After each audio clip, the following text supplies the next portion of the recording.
For the audience. By any chance, does anybody here happen to know the day of the week that they were born on? If you think you know your birthday, raise your hand. Let's see, starting with, let's start with the gentleman first. Okay, sir, what year was it, first of all? That's why I start with the gentleman first. What year? 1953, and the month? November what? 23rd. Was that a Monday?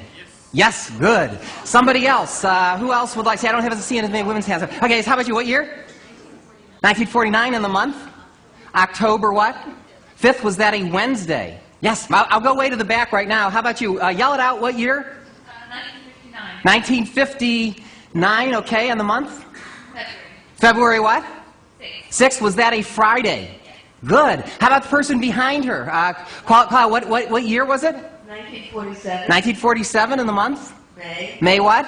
7th. 7th. Would that be a Wednesday? Yes. Thank you very much.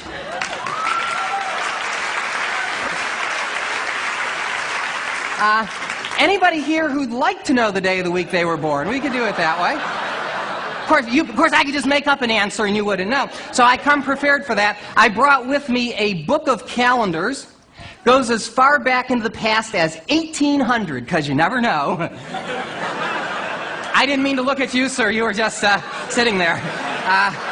Anyway, Chris, you can help me out here if you wouldn't mind. This is the book of calendars, and I'll ask, who was it that wanted to know their birthday? You, sir? Okay. What year was it, first of all? 1966. 66. Turn to the calendar with 1966. And what month? April. April what? 17th. 17th. I believe that was a Sunday. Can you confirm, Chris? Yeah, okay. I'll tell you what, Chris, as long as you have that book in front of you, do me a favor, turn to a year outside of the 1900s, either in the 1800s or way into the 2000s. That'll be a much greater challenge for me. What year, Chris, would you like? 1824. 1824, okay. And what month? June. June what? 6th. 6th. Was that a Sunday? It was. And it was cloudy. Good. Thank you very much.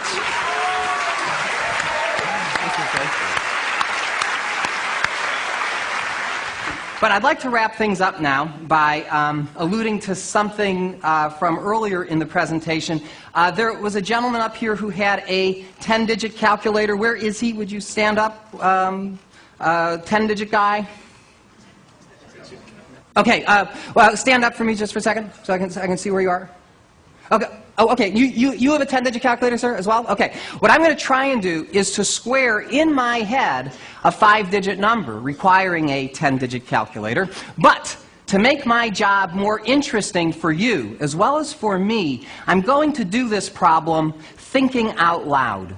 So you can actually honestly hear what's going on in my mind while I do a calculation of this size. Now, I have to apologize to our magician friend, Leonard Green. I know as a magician we're not supposed to reveal our secrets, but I'm not too afraid that people are going to start doing my show next week, so I think we're okay.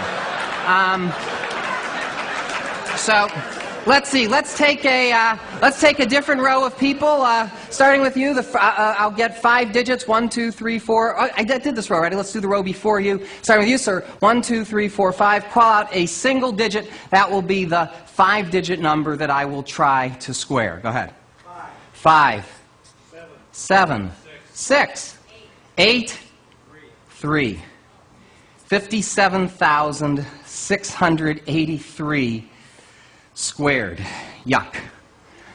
Let me explain to you how I'm going to attempt this problem. I'm going to break the problem down into 3 parts.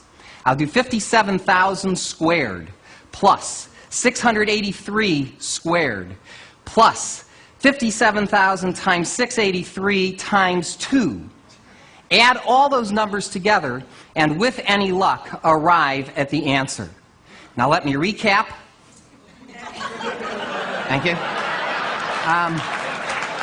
While I explain something else. I know that you can use, right? Forget everything else. while I do these calculations, you might hear certain words, as opposed to numbers, creep into the calculation. Let me explain what that is. This is a phonetic code, a mnemonic device that I use that allows me to convert numbers into words. I store them as words and later on retrieve them as numbers. I know it sounds complicated. It's not. I just don't want you to think you're seeing something out of Rain Man here. There's definitely a method to my madness. Definitely, definitely. Sorry. If you want to talk to me about ADHD afterwards, you can talk to me. All right. By the way, one last instruction. For my judges with the calculators, okay, you know who you are. There is at least a 50% chance that I will make a mistake here. If I do, don't tell me what the mistake is. Just say you're close or something like that, and I'll try and figure out the answer, which could be pretty entertaining in itself. If, however, I am right, whatever you do, don't keep it to yourself, okay? Make sure everybody knows that I got the answer right, because this is my big finish, okay?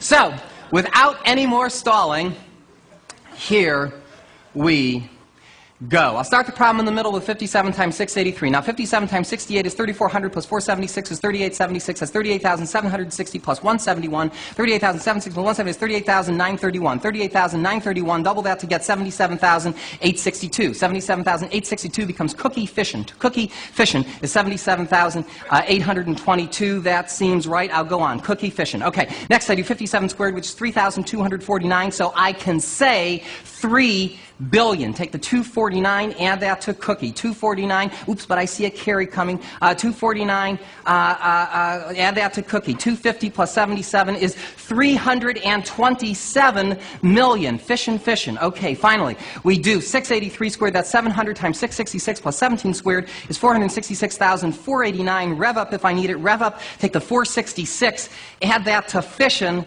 to get,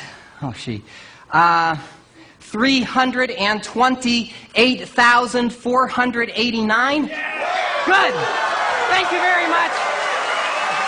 I hope you enjoyed Mathemagician. Thank you.